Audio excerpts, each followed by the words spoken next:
第一次世界大战期间，德国在1914年7月31日暂停以货币交换黄金的政策，率先脱离货币的金本位制。同时，为了支持日益扩大的财政赤字，德国威玛政府还授权德意志帝国银行购买短期利用那些国库券和他持有的商业本票，作为央行增印钞票的担保品。于是，作为德国的央行，德意志帝国银行启动印钞票作业，展开第一轮通货膨胀机制。根据德意志帝国银行的说法，敌国战争融资的最大弱点是他们的海外债务，尤其是欠美国的债务，因为一旦需要开始偿债，这些敌国就得到处争夺美元。相对的，德国为了战争而举借的债务，都是以本国通货马克计价，皆是来自德国人民所提供的资金。直到1916年下半年以前，德国大众还有意愿和能力透过购买政府债券的方式，为全部的财政赤字提供资金澳元。事实上，德国威玛政府每次发行的战争债券都获得超额认购。然而，随着战争迟迟未能结束且通货膨胀加速上升，德国百姓不再愿意持有所有的债券，因为政府战争债券都只有发放 5% 的固定利率，而到1915年，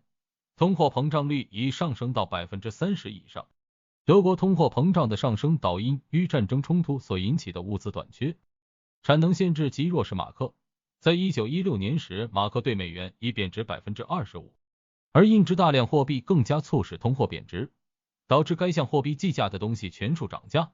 这情况如同日本战败后，国民党政府来台并发行台币，或后来称的旧台币，到了1949年就台币严重贬值。据统计，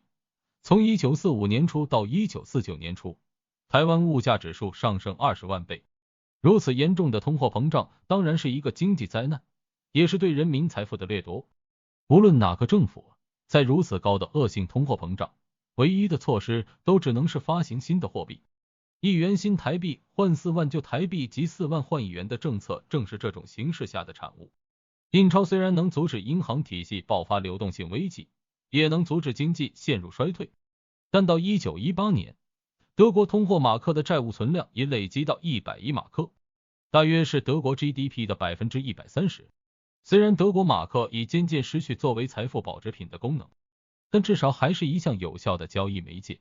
所以政府继续借钱来偿还战争支出。而随着投资人不再购买战争债券供应马克，于是德意志帝国银行被迫将债务货币化，增加印钞的数量。由于债务货币化会推高通货膨胀，因为相对于货币数量而言，商品与劳务的数量不变，于是就产生了通货膨胀的恶性循环。因为债务货币化促使通货膨胀上升，而通货膨胀上升又促使实质利率降低，进而导致外界不再那么愿意放款给政府，所以德国威玛政府也不得不将更多的债务货币化。战争期间，德国货币的供给量增加到3倍。若是通货带来的有利结果，促使很多德国政府官员倡议依赖本国通货的弱势和通货膨胀来替代春宫式税捐，因为他们认为前者比较有效率。通货膨胀将有效清除德国的马克战争债务，并让德国在新货币的基础之上展开全新的生命。虽然这个计划遭到德国中央银行断然拒绝，但中央银行也承认，各种事态最终还是可能沿着这个路线发展。后来的情况确实也朝这个方向发展，通货膨胀上升到几近 200%。到1919年年底，拜通货膨胀之赐，德国的国内战争债务负担已降到约当1918年原始价值的 25%。也因为如此，德国的有钱人争先恐后抢购外国通货或实体资产，防止自己的财富被通货膨胀侵蚀或直接被政府充公。经济学家凯因斯在一次大战后讨论到通货膨胀时写道，要颠覆社会现有的基础，没什么方法比败坏货币更巧妙和更可靠。这个过程把经济定律所有的隐形力量都投入破坏的一面，而且那种方法100万个人里面也不会有1个人察觉到。德国最后终于在1921年5月收到伦敦最后通牒，要求德国威玛政府履行战后赔偿计划，赔款金额高达1320亿黄金马克，这金额相当于德国 GDP 的 330%。如果德国不接受赔款金额，将在6天内派兵占领德国鲁尔工业区。这项通告终于让德国的短暂荣景一夕崩溃。到了1923年底，德国马克贬值至一文不值，恶性通货膨胀使得物价飙涨 38.7 亿倍，几乎无法用马克纸钞货币来进行任何交易，丧失货币的保值及交易信用功能，只能透过以物易物的方式交易。而且粮食越来越短缺，失业率快速上升，由于没有一个有效的交易工具，整个德国的经济几近停摆。有位德国地方市长，有生以来，我从未见过那么多人挨饿，那么多人流离失所。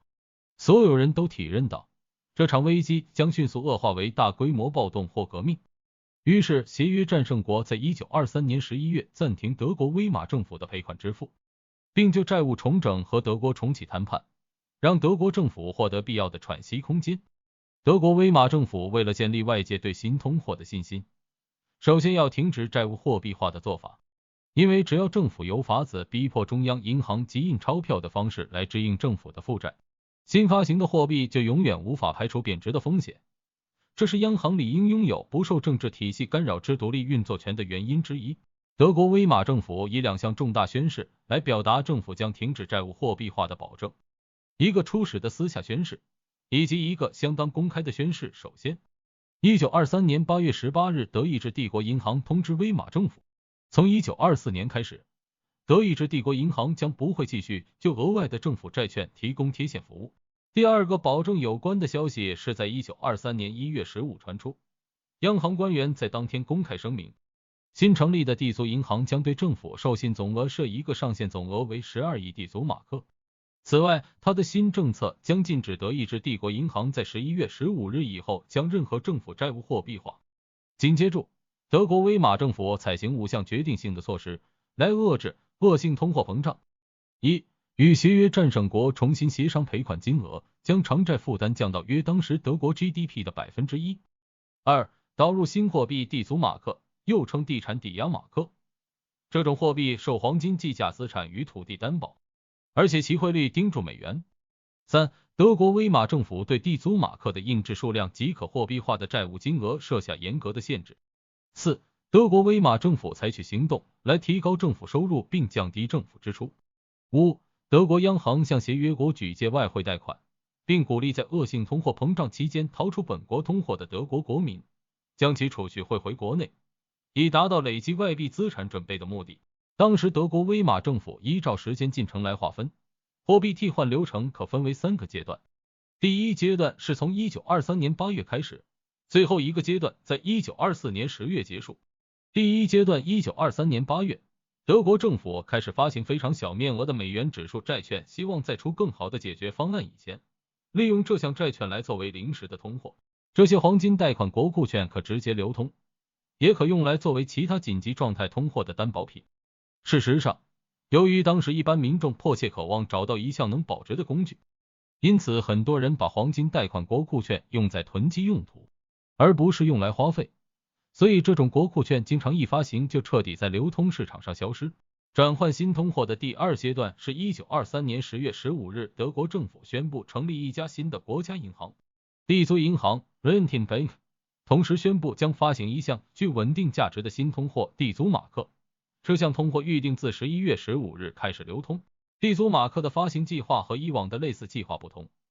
这个计划希望达到更远大的目标，而且一推出便收到戏剧化的成效。最决定性的差异是，由于地租马克可用来交换固定数量的纸钞马克或固定数量的实体资产，相反亦然，因此地租马克拥有坚实的担保基础。这不仅让新发行的钞券获得稳固的担保，也让之前已流通的纸钞马克获得相同稳固的担保。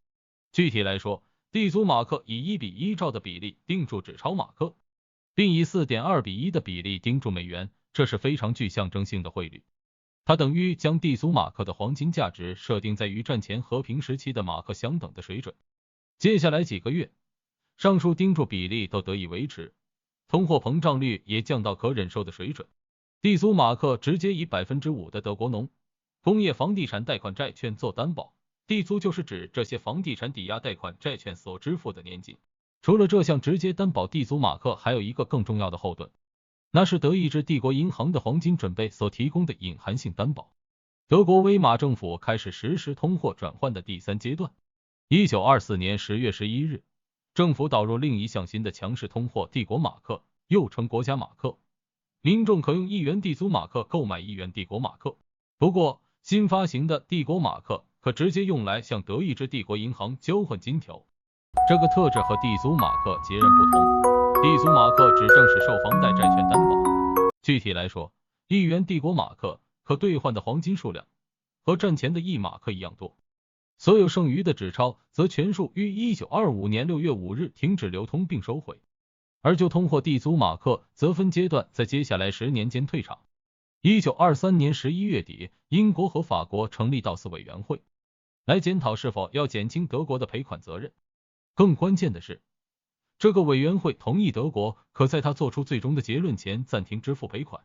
如此一来，接下来10个月期间，德国就不需要支付任何以强势通货计价的款项给赔款委员会。此外，当道斯计划在1924年8月全面开始落实，德国的赔款负担大幅舒缓，偿债支出降到只剩德国1924年与1925年国民生产毛额的 1%， 较1923年巨降 90%。道斯委员会除了降低德国的赔款负担，还借了一笔巨额的外汇贷款给德国。这笔贷款是在1924年10月完成授信，总金额约当8亿黄金马克的外币，包括美元、英镑与法郎等外币。虽然这笔贷款并不是特别大，却显著改善了德意志帝国银行的信用。在道斯计划实施后4年间，美国投资人受德国债务相对高的收益率吸引，投入大量资金到德国进入短暂的复苏期，直到经济大萧条来临，他的情况才再次受到冲击。这个二度危机不仅在经济上造成严重蹂躏，更促使希特勒掌权，引起第2次世界大战。但那已是另一回事了。感谢观赏及订阅，下期见。